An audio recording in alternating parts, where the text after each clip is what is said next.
Če poslušamo Jezusov glas in hodimo za njim, ne bomo zgrešili poti. Ta trditev povzema današnjo homilijo papeža Frančiška med jutranjo svetomašo v kapeli doma svete Marte. Papež je izhajal iz dnevnega evangeljskega odlomka: vrata, pot, glas.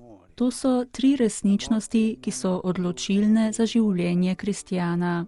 Jezus opozori, da kdor ne pride v ovčjo stajo skozi vrata, ampak spleza vanjo drugod, ta je tat in ropar. On je vrata, drugih vrat ni. Kot je pripomnil sveti oče, je Jezus ljudem vedno govoril s preprostimi prispodobami. Življenje pastirjev so poznali vsi, saj so jih videvali vsak dan.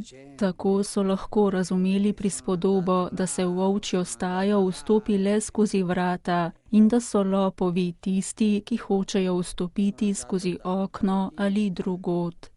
Gospod govori jasno: v večno življenje se ne more vstopiti drugod kot skozi vrata, ki so Jezus. On je vrata našega življenja, in sicer ne le večnega življenja, ampak tudi našega vsakdanjega življenja.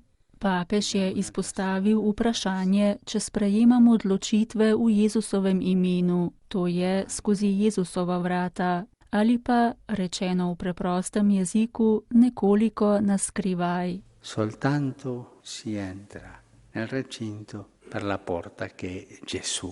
V stajo se vstopi le skozi vrata, ki so Jezus.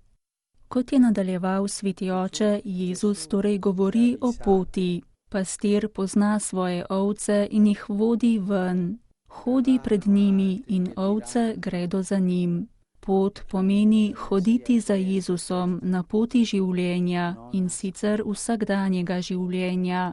On hodi spredaj in nam kaže pot. Chi segue Gesù, Kdor hodi za Jezusom, ne zgreši.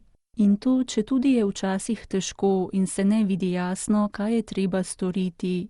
Papež je še poudaril, da za Jezusom ne hodijo tisti, ki gredo k vedeževalcem. Ti hodijo za nekom drugim, ki pokaže neko drugo pot.